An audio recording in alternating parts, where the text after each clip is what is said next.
सभी दोस्तों को हमारा नमस्कार। मैं राघवेंद्र यदुवंशी आप लोगों को हिंदी पढ़ाऊंगा, ग्रामर।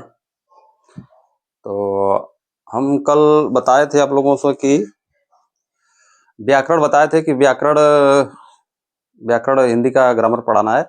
तो व्याकरण में बताए थे कि वर्ण, शब्द और वाक्य, यही तीनों चीज हम बताए थे कि व्याकरण में यही तीन चीज है, शब्द, वर्ण और वाक्य। तो आज हम पूरा सिलेबस देखेंगे कि हिंदी का ग्रामर का पूरा सिलेबस क्या है। जैसे एग्जाम में क्या पूछता है, वनडे एग्जाम में एसएससी हुआ, यूपी ट्रिपल एससी, लेखपाल, जितना भी आरओ जितना भी हिंदी का है, जितना हिंदी सब्जेक्ट ग्रामर से आता है, उसकी हम विशेष सूची बनाए हैं कि कैसे कैसे जो है पढ़ना है। ठीक है। तो व्याकरण जो है, कल हम आप लोगों से बताए थे कि व्याकरण वर्ण से मिलकर बनता है। वर्ण, ये देखिए, वर्ण, शब्द और वाक्य, इन्हीं तीनों चीजों पे पूरे अगर हम कमांड कर लेंगे तो पूरी व्याकरण जो है हमें अच्छा से आ जाएगा। ठीक है। वर्ण विचार, शब्द विचार और वाक्य, और ये कि छंद होता है। छंद मतलब रस, छंद, अलंकार इसमें आता है। ठीक है। तो वर्णमाला में देखिए, वर्णमाला में क्या होता है। वर्णमाला मतलब स्वर और व्यंजन, यही दो चीज होता है वर्णमाला में। स्वर 11 होते हैं और व्यंजन 33 होते हैं। तो वर्णमाला में देखिए, आज हम बस सिलेबस के बारे में ही देखेंगे कि हिंदी ग्रामर में कितना जो है सिलेबस है, क्या क्या है, कहाँ से कितना क्या है आता है, कौन सा चैप्टर का नाम है। ठीक है। तो वर्णमाला देखिए, पहला चैप्टर है वर्णमाला।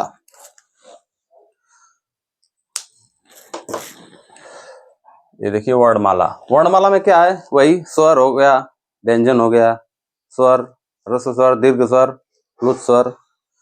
वर्तनी होती है, वर्तनी। वर्तनी मतलब क्या कि जैसे कोई शब्द हम लिख रहे हैं, जैसे राम ही लिखें, तो उसकी मात्रा सही है, वर्ण सही है कि नहीं। जैसे हमें लिखना है कैलाश, कैलाश। ठीक है। देखिए, ये दंत स होता है यहाँ पे, कैलाश। अगर वर्तनी में आ गया कि कैलाश, ये सही है कि नहीं, तो देखिए ये सही है।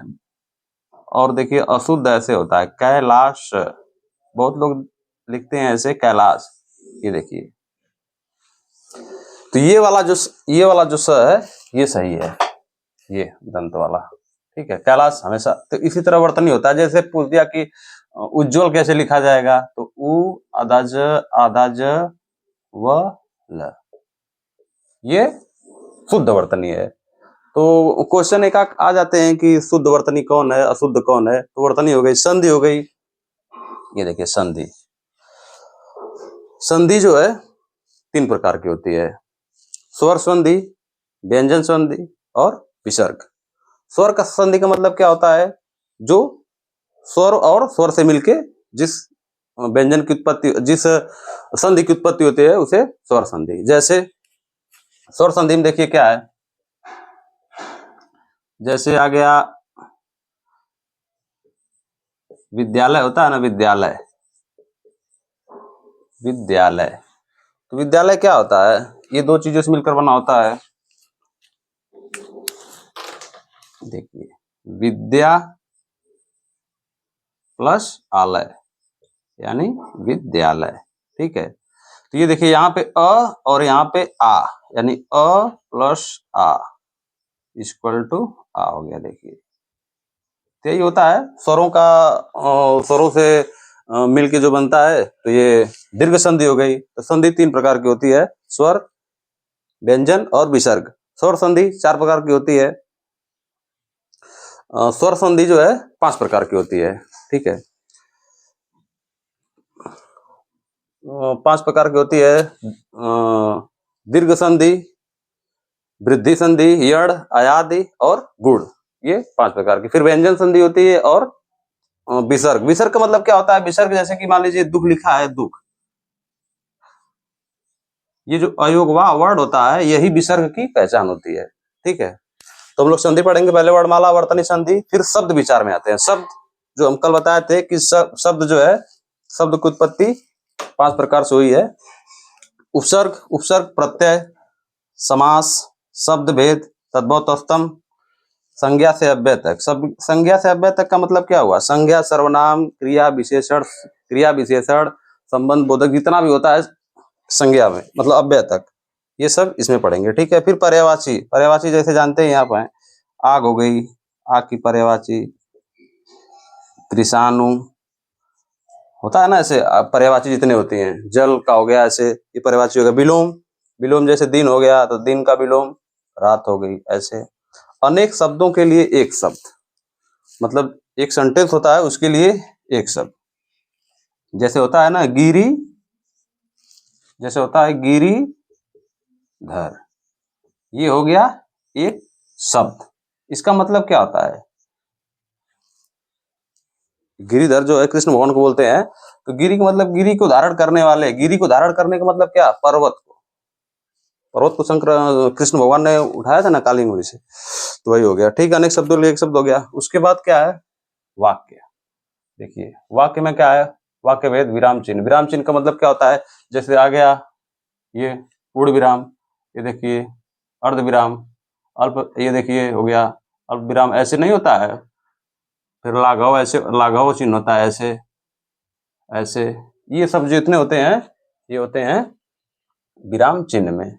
फिर वाक्य की शुद्धि, वाक्य की शुद्धि का मतलब कि कोई सेंटेंस अगर हम बोल रहे हैं तो वो शुद्ध है कि नहीं व्याकरण के दृष्टिकोण से, वो हो गया। फिर मुहावरे होता है। मुहावरे तो आप सुने होंगे, जैसे हो गया 9 9 2 11 हो गया ना। 9 2 11 मतलब रफू चक्कर हो जाना, ये मुहावरा होता है। लोकोक्ति होती है। लोकोक्ति मतलब देखिए, लोकोक्ति मतलब कि न रहे बांस न रहे बांसुरी, ठीक है, ये हुआ ना। तो ये लोकोक्ति हो गई। देखिए लोकोक्ति और मुहावरा, इसमें बहुत ज्यादा दोनों अंतर नहीं है। जो मुहावरा होता है वो शब्दांश होता है, शब्दांश मतलब शब्द का अंश होता है, और जो लोकोक्ति होती है वो कहावतें होती है। जैसे वो पूरा होती है अपने आप में, पूरा एक सेंटेंस स्वतंत्र वाक्य होता है। जैसे होगा ना 9 2 अरे न रहे बांस न बजे बांसुरी, ये पूरा अपने आप में एक स्वतंत्र वाक्य है। और ये मुहावरा जो है ये 9 2 11 ये शब्दांश होता है, किसी शब्द का एक अंश होता है, वाक्यांश होता है, वाक्य का अंश। ठीक है। फिर हो गया क्रमबद्धता। क्रमबद्धता का मतलब होता है कि जैसे हम हिंदी में उच्चारण करते हैं ना, क ख ग घ, ऐसे उस हिसाब से देखा जाएगा कि कौन किसकी क्रमबद्धता पहले। जैसे क पहले है वो वर्तनी में पहले आएगा ऐसे। फिर पाठबोधन, पाठबोधन का मतलब ये होता है कि जब हम वो पैसेज पढ़ते हैं ना, हिंदी का पैसेज, वो होता है कि अगर पैसेज आ गया तो उसका आंसर होता है, 4 5 क्वेश्चन आते हैं, तो उसके लिए है कि अगर आप पैसेज पढ़ेंगे पूरा, उसके बाद सीन करके उसी पैसेज के हिसाब से उसका उत्तर लिखना रहता है। ठीक है। फिर अब आ गया ये छंद पे। देखिए रस होता है, छंद, अलंकार। रस देखिए ये 9 प्रकार के होते हैं रस, ठीक है, इनके बारे में भी हम लोग पढ़ेंगे। छंद पढ़ेंगे। अलंकार देखिए 2 प्रकार के होते हैं, शब्दालंकार, अर्थालंकार, ये सब हम लोग पढ़ेंगे। ये व्याकरण के सभी टॉपिक हैं, तो हम लोग धीरे धीरे क्रमबद्ध तरीके से पढ़ेंगे। तो वर्णमाला, वर्तनी, संधि, उपसर्ग। उपसर्ग प्रत्यय तो आप लोग जानते ही होंगे। उपसर्ग प्रत्यय मतलब क्या है? जैसे उपसर्ग प्रत्यय क्या हुआ? उपसर्ग प्रत्यय, उपसर्ग का मतलब उपसर्ग, उपसर्ग मतलब उप मतलब पहले, ठीक है। जैसे होता ना अनुकूल, तो अनु क्या है? उपसर्ग है। प्रत्यय क्या होता है? जो शब्द के बाद में जुड़ता है वो प्रत्यय, और जो उपसर्ग शब्द के पहले जुड़ता है वो उपसर्ग होता है। इसी तरह ये भी है, समास है।